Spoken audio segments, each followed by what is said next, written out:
do nosso companheiro Hélio Tinoco, que nos dá a alegria de vir lá de Vila Velha e de deixar o seu ambiente familiar e acolhedor da sua esposa, para vir dividir conosco seus estudos, seu conhecimento. E hoje vai nos brindar com o tema Você Pode Mudar a Sua Vida.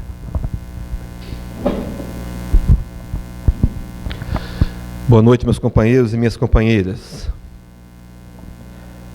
Há uma narrativa no Evangelho de Mateus, onde o apóstolo contaria-nos que certo dia, final de um dia de trabalho, de labuta, do exercício da caridade, do amor ao próximo, do exercício do amor e do bem, Jesus teria se recolhido, teria subido até a montanha para orar.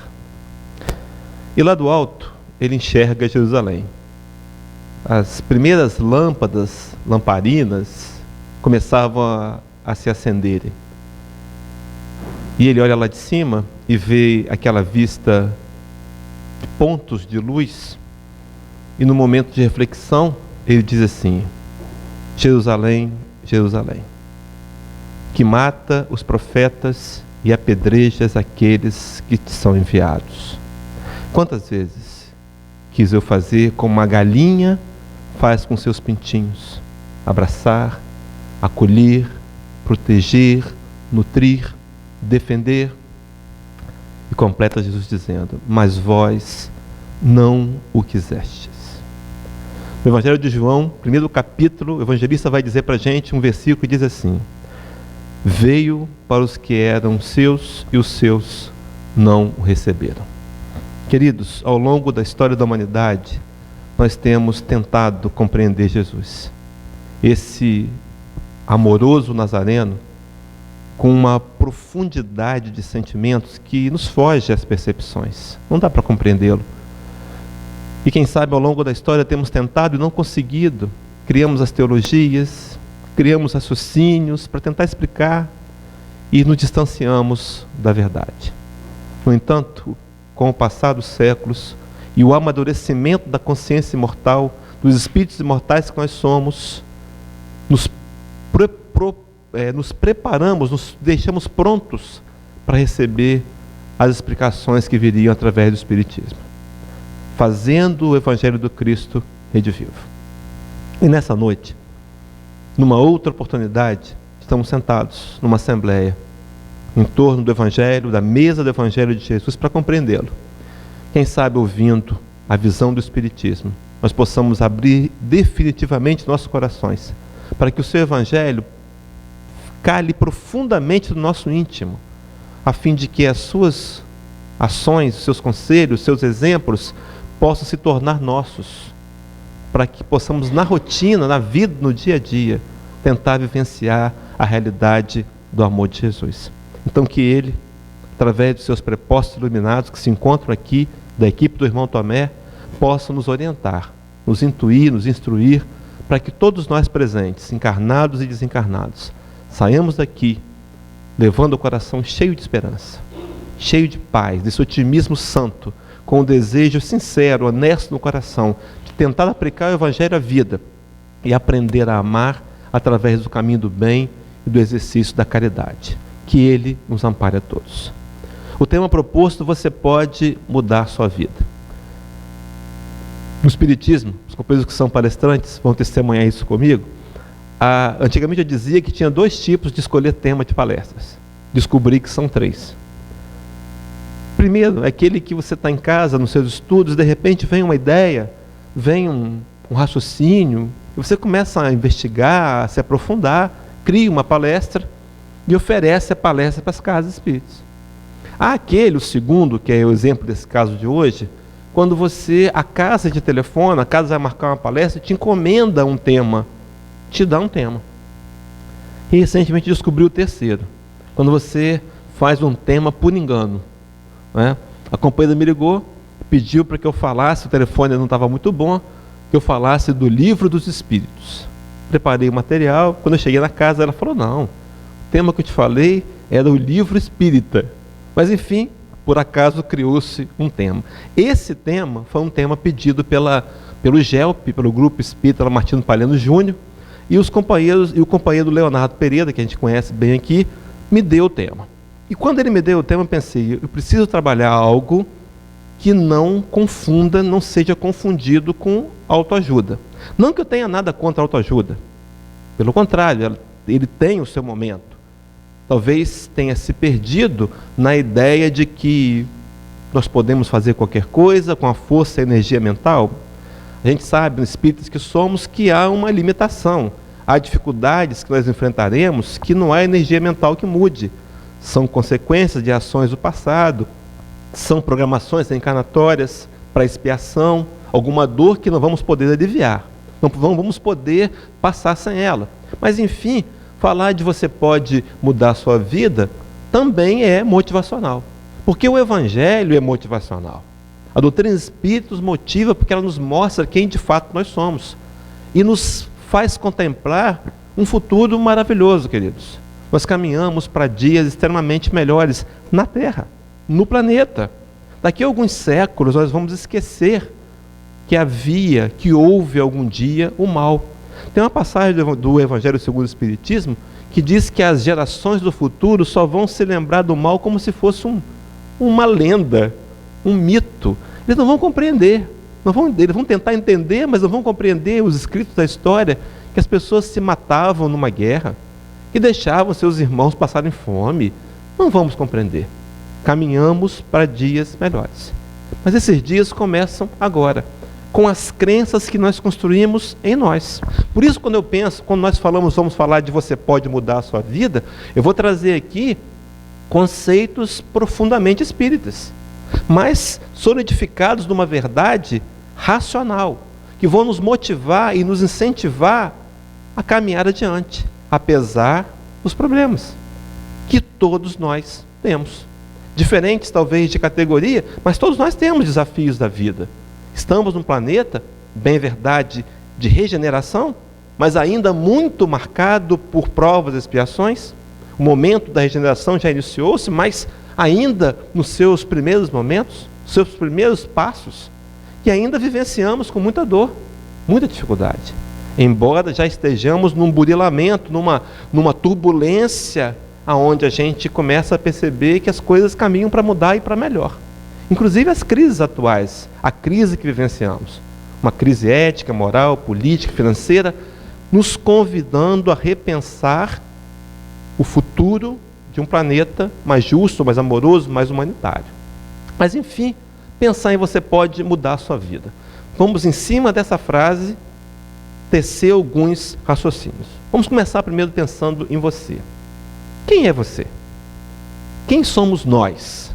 Individualidades. Quando nós pensamos em você, a gente às vezes se confunde acreditando que é uma personalidade, quando na verdade nós somos um ser único, especial, criado por Deus com a finalidade de ser feliz e perfeito. Isso é uma das máximas do Espiritismo. Você é especial. Se não bastasse a declaração do Espiritismo, nós poderíamos verificar, por exemplo, em fatos materiais. Imagina, queridos, que nós somos encarnados hoje no planeta 7,2 bilhões de pessoas, se não for um pouco mais. E que em cada um desses seres encarnados, Deus teria colocado uma impressão digital e um DNA diferente. Será que era Deus brincando de perfeição? Sou perfeito, vou brincar de perfeição. Queria Ele colocar em você para você detectar uma marca que você é único e especial. Individualidades. Ao longo da história nós achávamos que éramos um corpo e que tínhamos um espírito. A doutrina dos espíritos é nos mostrar, num prosseguimento lógico da teologia, de que nós somos espíritos, vivenciando uma experiência humana. Nós temos um corpo temporário, que André Luiz chamaria de aparelho, a fim de que esse aparelho nos auxiliasse a adquirir e construir o caráter de um homem de bem, mais depurado, mais voltados para as emoções positivas, mais centrado, equilibrado, harmonizado, amoroso, caridoso, misericordioso e por aí vai. Então nós somos individualidades especiais, individualidades, espíritos imortais. Queridos, já pensamos nisso? Nós não vamos morrer. Nós seremos perfeitos. Interessante, quando essa verdade vem à tona, a gente percebe assim: será que tem lugar com essa verdade, não no meu intelecto, mas no meu coração, teria lugar no meu racional, no meu emocional, para guardar as frustrações? Que tipo de frustração eu tenho alimentado? Que tipo de autodecepção eu tenho trazido? Quantas vezes eu queria que a minha vida fosse assim, ou assado, ou de uma outra maneira?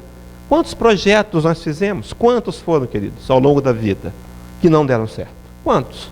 Quantos investimentos de capital financeiro, ou então de capital emocional? Quantas vezes nos frustramos? E nós começamos a raciocinar que se somos seres imortais, teremos uma nova oportunidade para construir nossos sonhos. Então não vale a pena, não faz sentido o sofrimento pelas coisas que nós não conseguimos construir, porque teremos uma nova chance de refazê-las. Num outro envoltório físico, bem provável, ou quem sabe nesse, mudando a maneira de entender e de ver as coisas, porque o nosso sistema de crenças determinam o que nós vamos ser no futuro. Porque nossa crença nos leva a ações e atitudes. Quantas vezes, queridos, nós estamos vivenciando momentos de infelicidade, mas na ignorância continuamos fazendo as mesmas atitudes do ontem, que provavelmente produzirão resultados iguais aos que eu tenho agora. É a frase que já disse aqui numa outra oportunidade, do pensador americano Benjamin Franklin. Franklin vai dizer que a maior loucura que o homem pode fazer é continuar fazendo as coisas que sempre fez e esperar resultados diferentes. Se nós acreditarmos, se nós descobrirmos que temos potencialidade de mudar a vida, nós podemos mudar, especialmente a nossa, acima de tudo a nossa. Então somos individualidades. Na questão de número 115 do Livro dos Espíritos, Kardec, nas perguntas que faz os benfeitores, recebe deles a resposta de que todos nós somos criados iguais. Iguais, simples e ignorantes. Começamos aqui a entender então que a teologia que tentou explicar com a lei, com a história dos anjos e dos demônios, cometia um equívoco. E nós não podemos acusar aqui quem quer que seja. Diz Emmanuel no livro Inspiração, através de Chico Xavier, que nós somos herdeiros de nós mesmos. Fomos nós, queridos, que no passado, na tentativa de tentar explicar Jesus, nos equivocamos e criamos um dogma, criamos uma teologia que não explicava direito, mas enfim, a questão vem dizer que Deus criou-nos todos simples e ignorantes, não privilegiou ninguém. Deus é justo, criou-nos, mas nos criou propensos, predestinados à perfeição. Mas essa perfeição será uma aquisição, que depende da minha ação. Por isso alguns podem ter corrido mais do que eu, ou menos do que eu, mas a caminhada que está em jogo é uma caminhada individual. Cometemos o erro grave de olhar para o lado e nos compararmos. Queridos, não podemos nos comparar com ninguém. Somos individualidades. Quando nos comparamos com outro, cometemos dois erros, um de dois erros. Ou nos sentimos melhores, porque comparamos nosso melhor com o pior do outro, ou nos sentimos inferiores, quando nos comparamos o nosso melhor com o nosso pior com o melhor do outro. Nenhuma dessas comparações são saudáveis. A única comparação válida, positiva e construtiva é quando me comparo comigo mesmo.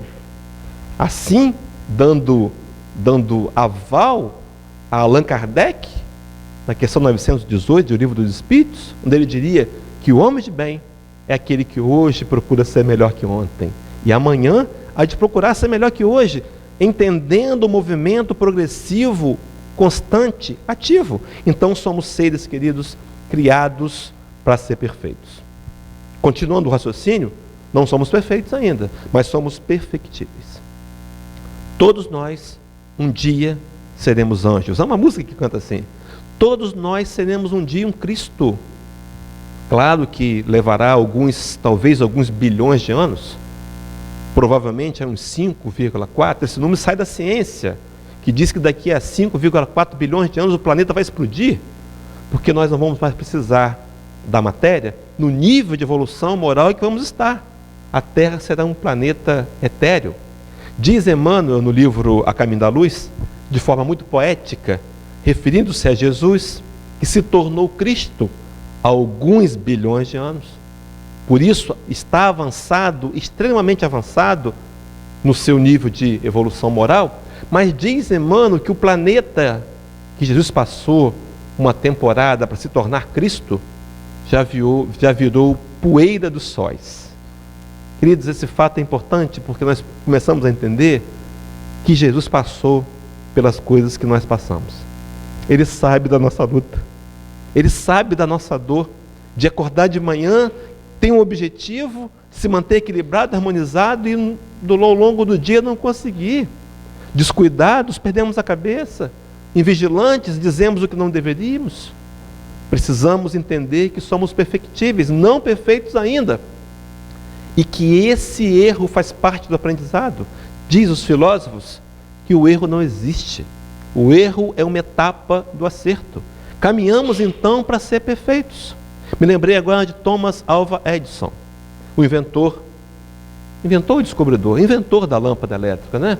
Ele teria feito 1060 experiências. Imagina. Muitas daquela tentativa explodiu. Ele se machucou. E quando alguém dizia, Edison, isso não vai funcionar, desiste, isso é uma bobagem, Edison. Ele dizia, hoje eu descobri uma nova maneira de como não fazer a lâmpada. E ia insistindo. E um dia, o filamento ficou incandescente. E graças à perseverança daquele homem, hoje estamos aqui à noite falando com luzes, microfone sem fio, graças àquele homem que acreditou num sonho. Perfeitíveis, que um dia seremos perfeitos. Mantendo esse raciocínio, então, gente, com base nessa verdade, queridos, dessa realidade, nós podemos dizer que nós podemos. Você pode. Você pode o quê? Você pode porque você tem potencialidades. Todos nós temos potencialidades embrionárias. Diz Leon Denis, os companheiros que fizeram o ESD vão se lembrar disso. Leon Denis seria o substituto imediato de Allan Kardec se ele falhasse na codificação. Não falhou, né? Leon Denis é um espírito de altíssimo grau evolutivo. E ele vai dizer num livro chamado O Problema do Ser, do Destino da Dor, que na livraria tem, na biblioteca tem também, vale a pena a gente examinar, um capítulo inteiro sobre as potencialidades da alma. Potencialidades que nós, na maioria das vezes, desconhecemos. Na questão número 621, Allan Kardec vai inquirir a espiritualidade perguntando onde está escrita a lei de Deus. E os benfeitores vão responder de forma muito sucinta dizendo, na consciência. Então, quando nós migramos do mundo animal para o mundo hominal, nos habilitamos a receber um espírito imortal, a nos tornarmos um espírito imortal, em nosso profundo âmago, lá no nosso mais profundo do ser, Deus gravou as suas leis. As leis estão em nós. Nós refletimos, nós nos voltamos para essas leis e as descobrimos quando procuramos dentro de nós mesmos. A maioria das vezes estamos cometendo o equívoco de procurar soluções fora de nós, quando as propostas de fora deverão sempre nos convidar a atentarmos para aquelas respostas que estão em nós. Então coloquei um bonequinho aqui com uma plaquinha na mão e nós começamos a pensar, essa alegria que eu quero ter, eu quero vivenciar na minha vida, já está em mim. Essa paciência, essa harmonia, essa piedade que eu tanto desejo vivenciar, está em mim. Essa fraternidade, caridade, solidariedade, fé, paz, luz, já encontram-se gravadas em mim. Necessário se faz que eu, trabalhando o perdão, por exemplo, já gravado em mim, eu comece a construir o sentimento de amor. Os companheiros observem que a atitude para aprender a perdoar, a atitude de perdão, me constrói amor. E quando eu começo a desenvolver o amor, eu perdoo mais fácil. Vejam que a atitude, a ação leva à construção do eu interior. Então, por exemplo, eu posso não ser caridoso, mas se eu fizer a caridade, inevitavelmente eu começo a construir o homem, o ser caridoso. E a caridade é um desdobramento do amor. Então eu vou sendo paciente, fraterno, caridoso, perdoando, amigo, gentil, construindo o amor. E quando eu então construir o amor, eu serei perfeito. porque a perfeição moral é o amor.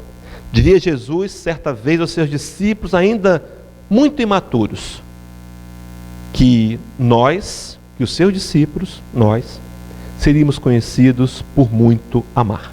A marca do cristão já foi um peixe, já foi uma cruz ao longo da história, mas a marca do cristão é o amor. Então a perfeição moral que nós buscamos será fruto do amor. O dia que nós recebemos lá na comunidade solar o diploma de amor, né? Concluímos o curso de amar como Jesus amava, seremos perfeitos. Seres livres, capazes de compreender com facilidade os enganos e os equívocos do nosso irmão de jornada. É uma longa caminhada a ser percorrida, é verdade, mas essa caminhada começa agora. Agora. Chico Xavier tem uma frase que nos deixou, que ele diz assim: ninguém pode voltar atrás e fazer um novo começo, mas qualquer um pode começar agora e fazer um novo final. Eu quero falar agora para os desencarnados, companheiros, me dá licença um minutinho. Até os desencarnados aqui presentes têm uma nova chance de recomeçar. Não precisamos ficar aonde estamos. Nenhum de nós, encarnados ou desencarnados, precisamos ficar aonde estamos. Temos capacidade de sair de onde estamos. Então, na verdade, a busca é por autodescobertas. A busca é por relembranças. Relembrar a lei de Deus gravada no nosso coração. Como é que eu faço isso? Vindo à casa, vindo aos estudos. Paulo de Tarso tem uma frase, quando ele fala de fé, ele diz assim: a fé vem pelo ouvir e o ouvir a palavra de Deus. Eu tenho reservado um tempo diário para uma comunhão com Jesus? Eu tenho lido pelo menos uma página da série Fonte Viva, ou um livro qualquer de meditação? Eu tenho feito uma prece? Eu tenho me esforçado? Quantas vezes nós queremos os resultados, companheiros, sem fazer a nossa parte? Não conseguiremos, porque as coisas não acontecem assim. Nós somos resultados de ações e escolhas do ontem, e precisamos rever que tipo de escolhas e ações temos feito hoje, porque isso vai determinar o nosso futuro. Quantas vezes a crença é no pessimismo, a crença é naquela fala que eu ouvi, talvez de um adulto disfuncional lá no passado, me dizendo que eu nunca seria nada, e inconscientemente eu alimento isso. Eu quero provar para aquele adulto que ele tinha razão. Eu nunca serei nada, e me saboto. Quantas vezes me saboto? Conheço muita gente que fala assim: tudo que eu começo eu não termino. E dizem isso no começo de qualquer projeto e qualquer relacionamento. Sabe o que acontece, queridos? Não terminam. A gente mesmo se programa. Aquele cara que acorda de manhã e diz assim: hoje vai ser um dia daqueles. Quando ele volta para casa, ele diz: não falei? Claro, há uma programação. Nós fazemos dar errado. Coisas que poderiam ter dado certo. E nós aguçamos o que teria que dar errado, fazemos ficar ainda pior. Porque reclamamos, lamentamos, murmuramos, nos zangamos até com Deus. Na ousadia da criatura do Criador, Deus não faz da forma que eu quero, então eu não quero mais saber de Deus. Olha que insanidade. Enfim, queridos, a nossa busca é por mergulhar em nós mesmos. Sigamos o raciocínio. Jesus, no capítulo 9 de Marcos, versículo 23, traz uma declaração que só o Espiritismo pode explicar. Diz assim o texto de Jesus: tudo é possível àquele que crê. Esse tudo, companheiros, claro, um tudo com uma compreensão. O tudo com uma limitação? Não. Um tudo com um condicionamento. Nós podemos tudo se crermos da forma correta, se o objetivo for correto. Há uma passagem do livro de João que ele diz assim: se vós estiverdes em mim e as minhas palavras estiverdes em vós, pedireis o que quiseres e vos será feito. Imagina, queridos, aquele homem que tenta nutrir, que tenta vivenciar o Evangelho do Cristo. As palavras do Cristo estão nele. Ele pediria o quê numa prece? Uma Ferrari? Ou ele pediria, como diz na questão, no capítulo 27 do Evangelho segundo o Espiritismo, pediria, acima de tudo, a sua reforma moral. Pediria para construir-se o homem ideal, porque ele entende que somos seres espirituais, e que tudo que temos ao longo da nossa encarnação, ao retorno ao plano espiritual, vai passar. Vamos deixar aqui. Mas o que nós somos, o que nós construímos, levaremos.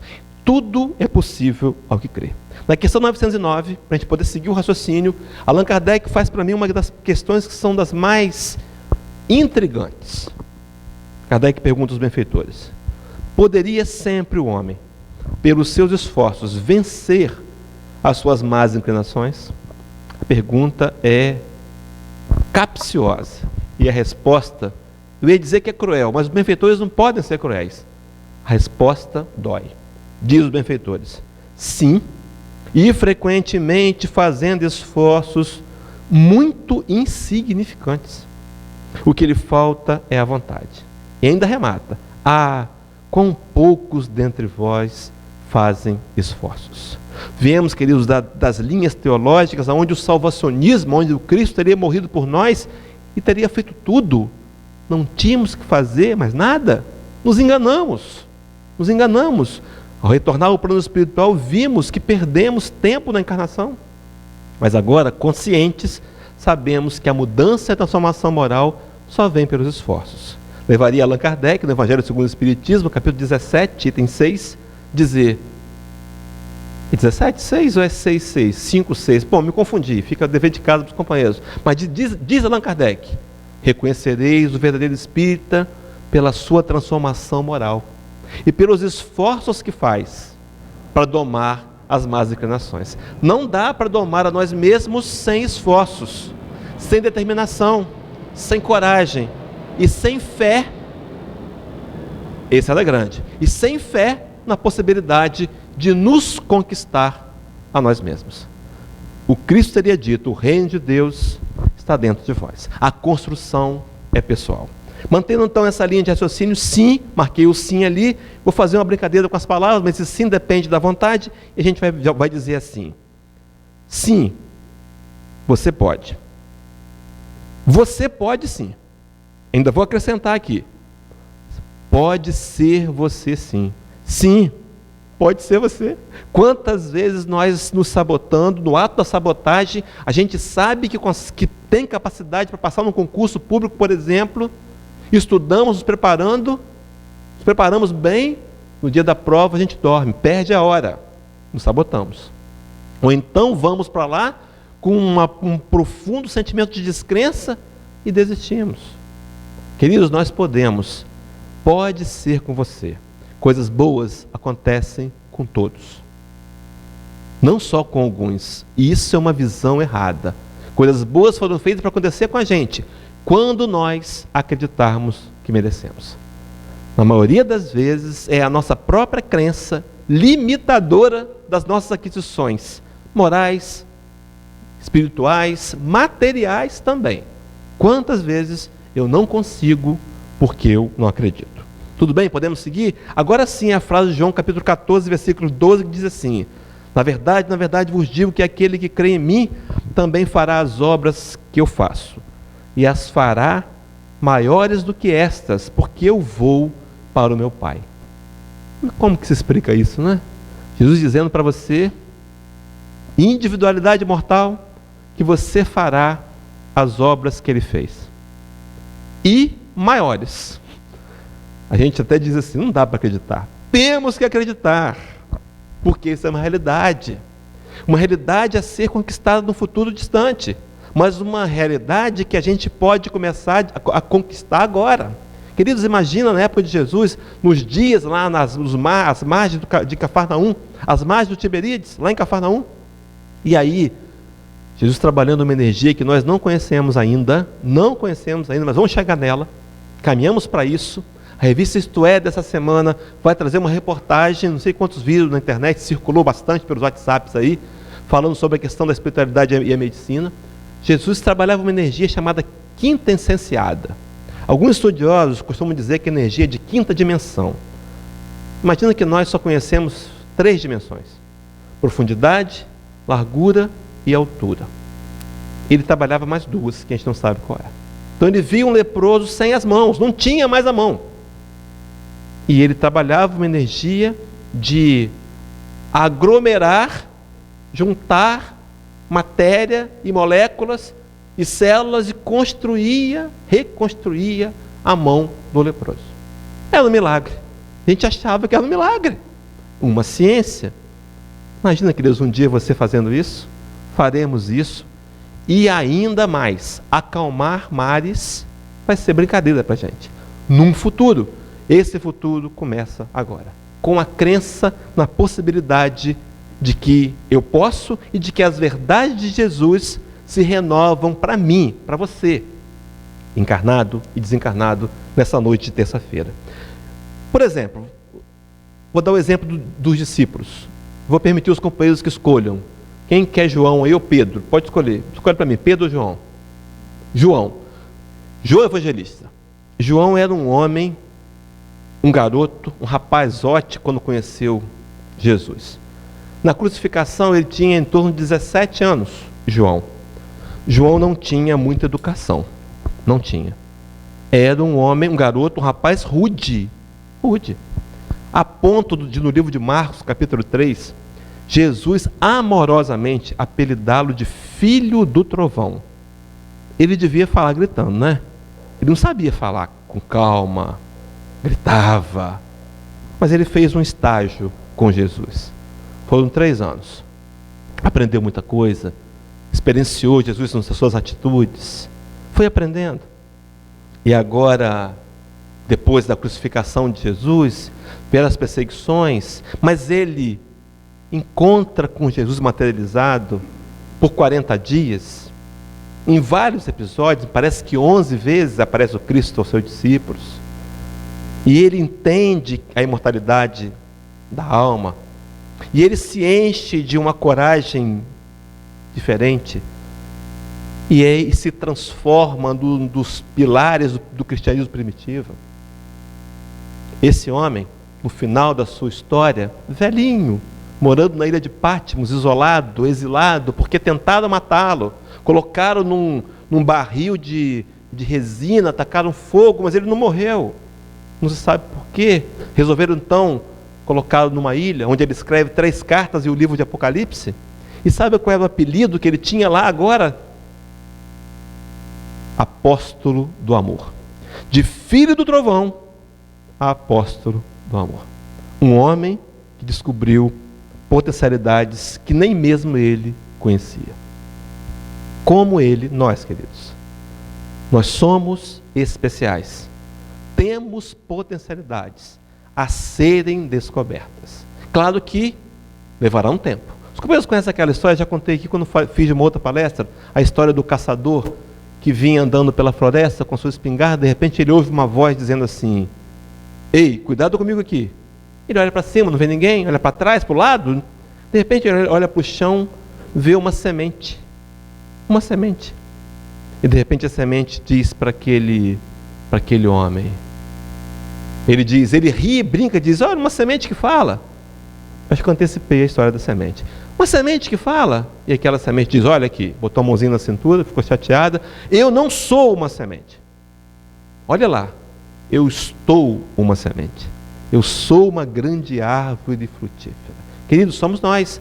No futuro, seremos árvores fortes para dar frutos, sombras, alimentar, proteger. Seremos nós, a exemplo de Jesus. Sigamos então o raciocínio. Então você pode mudar. Qual o sentido de mudar? Mudar o quê? Vou mudar esse copo de lugar, passar esse copo para cá. É esse o sentido? Será? Mudar, de transferir de lugar? Não. A mudança aqui, proposta, é muito mais profunda. A mudança aqui é mudar de transformar. Transformar. Agora sim, ok. Transformar. O que é transformar? Mudar a forma. É pegar o que existe e mudar a forma. Isso é transformar. Nós estamos no processo de transformação. Já somos Cristos, queridos. Ainda embrionários. A transformação, o trabalho que nós vamos ter com a gente mesmo é que vai fazer com que essas qualidades surjam, apareçam, mas elas já estão em nós. Então Paulo de Tarso, quando escreve a carta aos Romanos, capítulo 12, versículo 2, Paulo diz assim para a gente: e não vos conformeis com este mundo, mas transformai-vos pela renovação do vosso entendimento, para que experimenteis qual seja a boa, agradável e perfeita vontade de Deus. Veja que Paulo de Tarso nos propõe uma transformação pessoal. No passado, nós tentamos transformar o mundo. Nós montamos o exército, fizemos as cruzadas, as espadas tinham na ponta o crucifixo com a imagem de Jesus no Calvário. E matamos, para reconquistar de forma insana Jerusalém. Matamos. Mas agora a proposta de Paulo é transformai-vos. Interessante, meus irmãos, que o Espiritismo tem essa marca. Nos diz o que precisamos fazer. Como todas as religiões dizem. Mas o Espiritismo diz como podemos fazer. E nos diz como. Transformai-vos pela renovação do vosso entendimento.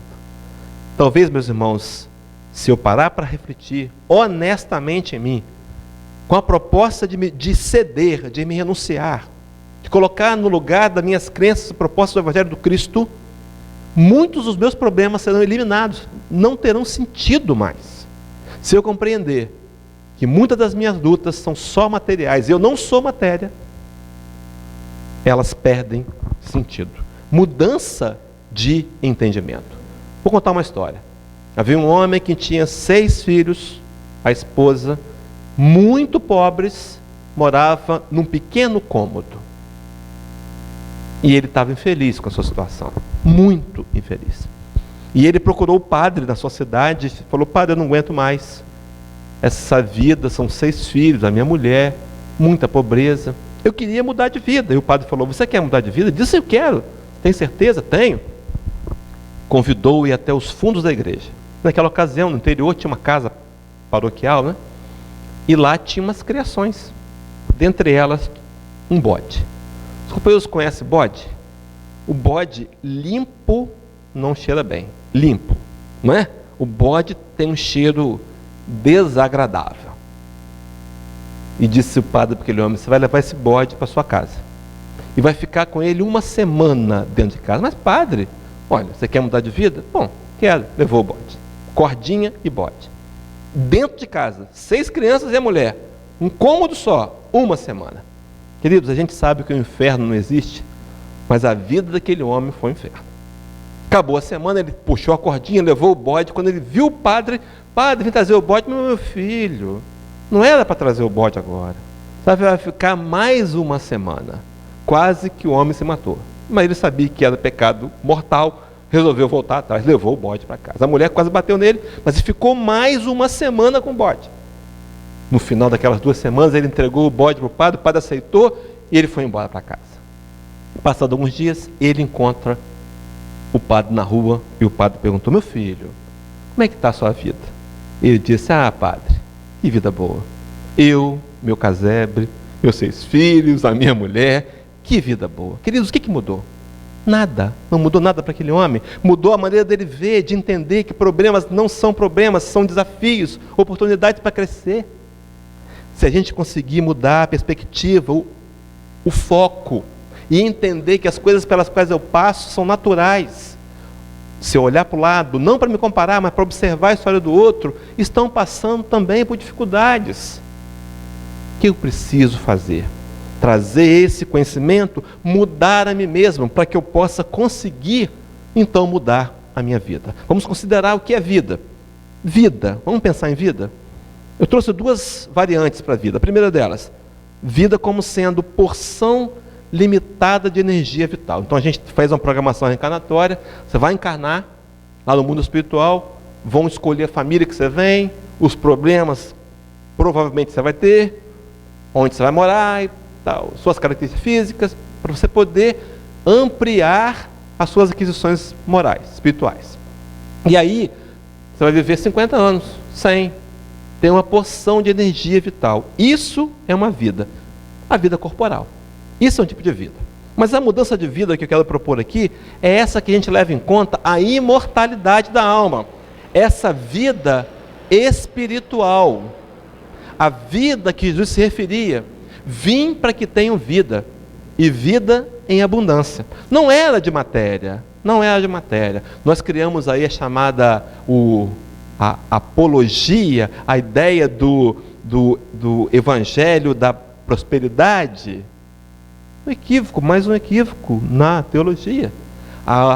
O Cristo referia uma vida espiritual abundante, uma vida de paz, de prazer, para enfrentar dificuldades com serenidade, com calma. Já percebeu quando você está calmo, passa pelos problemas e consegue perceber soluções?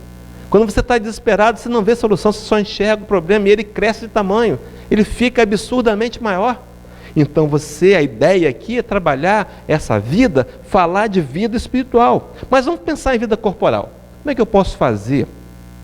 O que eu posso fazer para melhorar a minha vida física? Vou trazer 3 coisas. Antes dela, porém, uma fala de Tiago, o apóstolo que ficou em Jerusalém. Tiago, na primeira carta, capítulo 4, versículo 14, não é a primeira carta, Tiago só tem uma carta. Na carta de Tiago, capítulo 4, versículo 14, ele diz assim: talvez Tiago estivesse fazendo um chá. Tiago ficou em Jerusalém fazendo um chá, se distraiu. Quando ele voltou, a água já estava fervendo. Então ele olha aquele vapor e diz assim: digo-vos que não sabeis o que acontecerá amanhã. Porque o que é a vida? É um vapor que aparece por um pouco e depois se desvanece. Queridos, quantas vezes a gente dá valor demais a essa vida? Temos que dar sim, não demais. Às vezes nós abrimos mão da felicidade para ter razão. Não é assim? As pessoas diziam assim na minha época de criança: dou um boi para não entrar numa briga, uma boiada para não sair. Quantas vezes a gente vê frases tais quais: não quero ser feliz, não quero ter razão, né? Quero ser feliz. Quantos desgastes, quantas vezes a gente sofre, quanto sofrimento, quanta dor por uma vida que passa num instante, não é? Contei aqui também recentemente, meu irmão fez agora 19 anos que ele retornou ao plano espiritual. Eu tenho 53 anos. Quando eu tinha uns 6, meu irmão era 5 anos mais velho que eu, ele fez um caminhãozinho para mim. Naquela época não tinha acesso a brinquedos, muito fácil. Ele pegou uma tábua, ele pegou uma lata de inseticida Neocid, que o pessoal não vai conhecer aqui, era azul, uma lata quadrada azul, fez os buraquinhos do espelho, do vidro do carro, buraquinho do farol, pregou naquela tábua, arrumou uma sandália velha, fez uma rodinha, botou e puxava aquilo, e brincava. Tinha 6 anos. Queridos, eu estou vendo o carrinho, eu lembro do carrinho. Passou assim, né? A gente às vezes perde muito tempo com futilidade, com não perdoar, com rancor, com ressentimento. Perdoa, mas não esqueço. Numa luta terrível, e as coisas passam, sabe o que vem depois? Remorso. Na maioria das vezes, a gente, quando reencontra aquela pessoa que nós ficamos zangados uma década, quando a gente quer fazer as alianças de novo, a gente nem lembra direito por que foi a briga. Não é assim? Futilidades. A vida passa muito rápido. Vamos dar valor ao que tem valor. Por isso Jesus teria dito no Sermão da Montanha, para a gente juntar tesouros nos céus. Procurar, através da vida, das experiências do dia a dia, angariar sentimentos nobres. Aprender a perdoar mais, amar melhor, ser mais justo, honesto, gentil, misericordioso. As valências morais que estão em nós, que precisam ser redescobertas. Mas então a gente vai falar desse vapor, a gente vai falar da vida corpórea. 3 coisas para a gente fazer para mudar a vida corpórea. Sugestões, só para a gente pegar como exemplo, tá? Primeira delas, rever, por exemplo, hábitos alimentares. Tomar mais água, comer mais frutas e verduras. Todo mundo diz isso, não é? Todo mundo diz isso. Evitar gordura, comida oleosa, comer menos carne, comer mais alimentos integrais. Será que isso, de alguma forma, melhora a minha vida física? Inevitavelmente, com certeza absoluta, não é? A gente se preocupar com a alimentação. Segunda coisa a fazer, cuidados com a higiene. Os companheiros vão perceber que isso aqui é só um link para a questão mais importante. Cuidados com a higiene, a asepsia do corpo. Os cuidados de estar com as mãos limpas sempre, para não tocar nas coisas e não levá-las à boca. Cuidados com a higiene. Terceiro, uma atividade física. Se nós fizermos isso, uma caminhada, uma corrida na praia, no calçadão de Camburi, ou então uma academia, não importa, algo que me motive, a atividade física é algo que vai melhorar a minha vida física. Concordam comigo, companheiros? Como é que eu faço então para melhorar para mudar a minha vida espiritual? 3 propostas também. Primeira delas, rever hábitos comportamentais. Quantas vezes, meus queridos, nós temos aí a ideia, nós somos biliosos, né? Fulano é sistemático. Já viu esse termo? Pavio curto. Hábitos comportamentais. Tem gente que é reclamador crônico. Dia desse eu vi, com esses olhos que a terra há de comer, o bolo de maçã com laranja estava uma delícia. Eu vi alguém dizer assim: puxa vida, podiam ter descascado a maçã, né? O bolo estava uma delícia. Se você quiser reclamar, vai achar motivo sempre, meu querido. Sempre. Sempre tem alguma coisa para reclamar. Sempre vai ter. E é por isso que eu costumo brincar. Você quer ficar triste por alguns segundos? É só você ficar lembrando o que está faltando. É só lembrar o que está faltando. Quer ficar feliz? Foca no que tem. Quando eu mudei de Juiz de Fora para cá, em 2009, 2010, eu vim para um apartamento vazio. Tive que comprar tudo. Não tinha nada. Eu comprei um sofá, que serviu de cama. Depois comprei a cama. Depois comprei uma estante. Comprei uma televisão. Um dia eu estava sentado, vendo televisão, no sofá. Aí eu olhei para o chão e pensei: puxa vida, falta um tapete aqui. Me deu aquela tristeza, né? Falei: rapaz, você na palestra você fala isso? Olha o que você tem. Eu me lembrei. Comecei a olhar para a televisão, para a estante, para o sofá. Passou a tristeza. Quer ficar triste? Pensa no que está faltando. Quer ficar feliz? Começa a valorizar o que você tem. Acorda e diz assim: lista o que você tem. Deus, muito obrigado. Dormi numa cama limpa. Eu tenho um teto. Eu estou abrigado. Não choveu em mim, não. Eu tenho pijama. Eu vou acordar. Tem água na torneira. Tem chuveiro. Né? Eu tenho um café. Eu vou escovar dentes. Eu tenho escova de dente e pasta. Eu tenho um lugar para ir trabalhar. Eu tenho um trabalho. Eu tenho algo para fazer. Começa a numerar as coisas que você tem, que as sensações do que está faltando somem. Então, para a gente construir, rever hábitos comportamentais. Segunda coisa para fazer para mudar a vida espiritual: cuidados com a higiene mental. Quais os sites que você está visitando? Que tipo de filme que você está vendo? Não é? Tudo explode? Todo mundo morre? Esses dias eu vi uma cena de um filme que o mocinho era incrível. Ele estava de camisa branca. Ele bateu em todo mundo e não amarrotou a camisa. Nem sujou. Branca. O que você está vendo? Violência? O que você está vendo? Pornografia? O que você está lendo? Não é? Você quer fazer um exercício de higiene mental? Bons livros, boas leituras, sites da internet, palestras espíritas. Essa, por exemplo, vai estar sendo passada ao vivo, vai ser gravada, vai para o YouTube. Assiste de novo, anota os textos. Quer fazer um exercício mais importante de todos, então, para a higiene mental? Culto do Evangelho no lar. Conhecem? Nós cristãos espíritas sabemos o que é. Uma vez por semana, nós reunimos a família, os que podem, no mesmo horário, no mesmo dia. Fazemos um encontro, leitura do Evangelho, estudo, oração, água frutificada. Começa a fazer isso, higieniza a mente. Terceira coisa para fazer para mudar, então, a vida espiritual. A atividade aqui, queridos, é o servir. Servir o outro desinteressadamente. Allan Kardec vai parafrasear Paulo de Tarso no Evangelho segundo o Espiritismo e vai criar o lema do Espiritismo: fora da caridade não há salvação. O amor, a caridade é o exercício do amor, é o amor na prática. Amor não se fala, amor é um sentimento. A caridade é a prática do amor. Tem feito a caridade?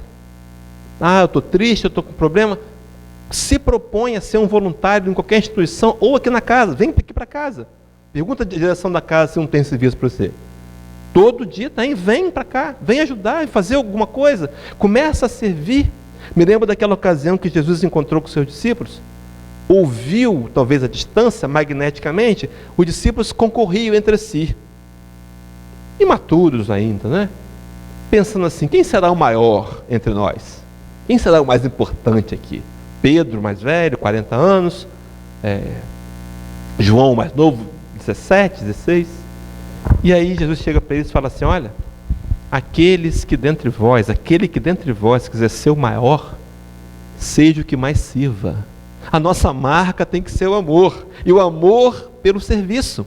Levaria Paulo na carta aos Gálatas, capítulo 6, versículo 2, dizer assim: levai as cargas uns dos outros, e assim cumprireis a lei do Cristo, a lei de amar uns aos outros como eu vos amei. Mas sigamos então. Então você pode mudar sua vida. Eu coloquei aqui sua, a vida é sua? Será que a gente está falando de quê? Desse patrimônio transitório? Que nem mesmo assim não é meu? O veículo físico é emprestado. Ou nós estamos falando desse patrimônio imortal? Queridos, a visão aqui é da vida eterna. Levaria lá então João no capítulo, Simão Pedro, no capítulo 6 do Evangelho de João, versículo 68. Diante daquele momento que os discípulos, as perseguições começam, os discípulos do segundo escalão começaram a fugir, repensaram. Parei, Senhor, está tudo bem aqui nas glórias, no momento de glória, eu quero ficar, mas agora a perseguição não. Muitos começaram a fugir, a debandar.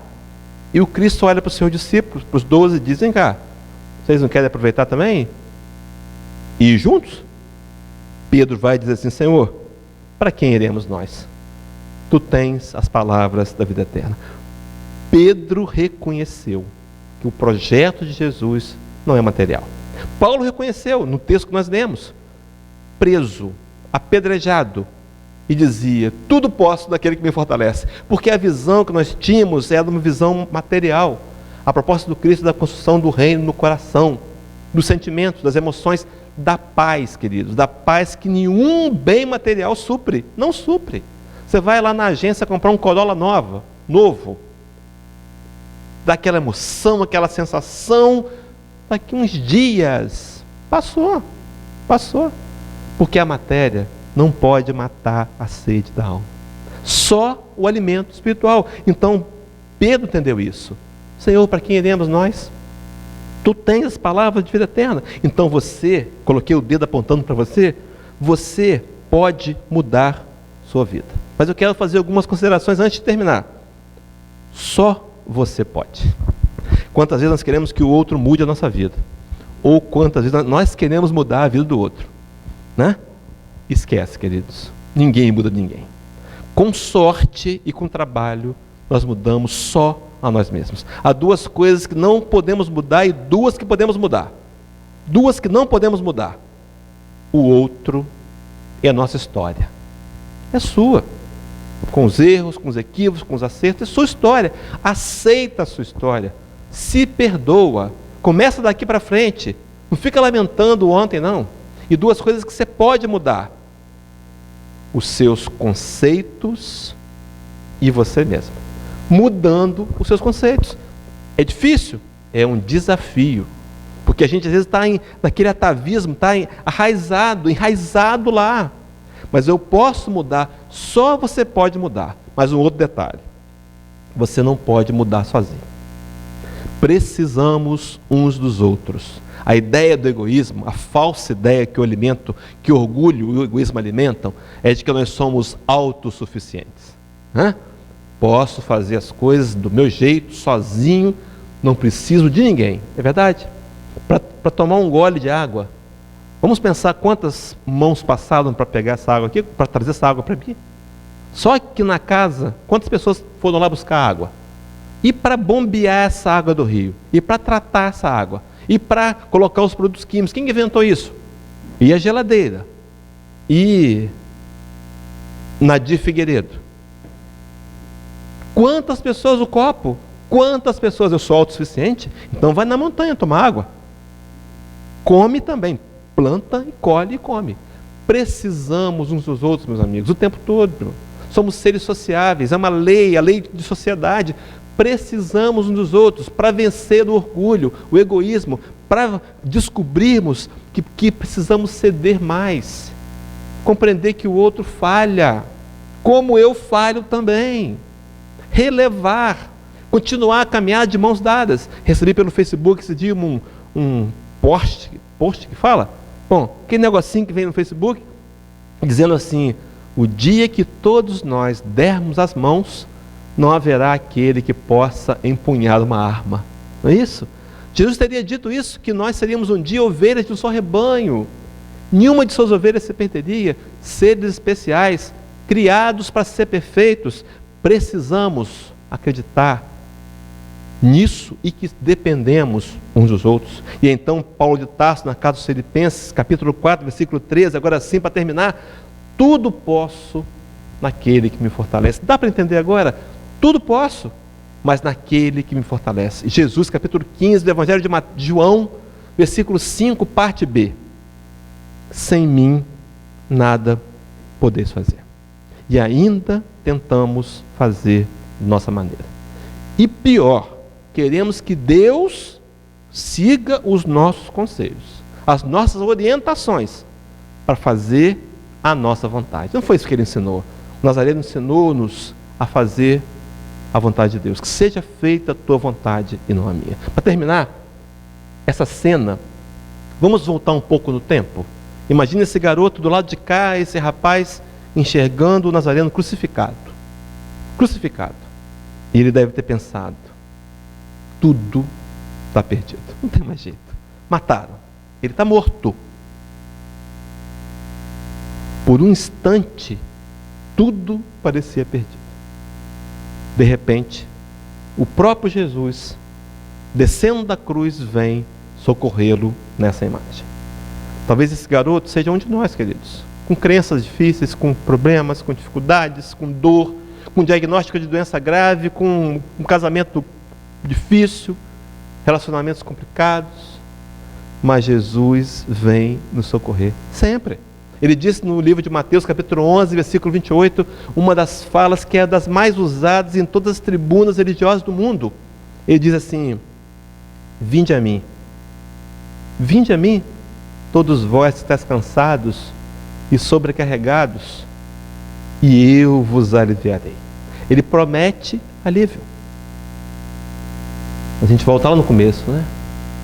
No alto da montanha, vendo Jerusalém, as candeias se acendendo, e ele diz lá de cima: Jerusalém, Jerusalém, que mata os profetas e apedrejas aqueles que são enviados. Quantas vezes eu quis fazer como a galinha faz com seus pintinhos, e vós não o quisestes. Dessa vez, companheiros, com a consciência mais ampliada, intelectual e espiritualmente, o que faremos de Jesus? O que faremos do seu Evangelho? Consideraremos algo valioso que pode mudar nossa história de vida? Ou vamos apenas deixar numa estante e admirar? Religiosos, a história precisa de homens menos religiosos e mais espiritualizados, que tenham coragem, que acreditem que podem mudar sua vida e que podem mudar o mundo, mudando seus conceitos e mudando ações e atitudes. Muita paz.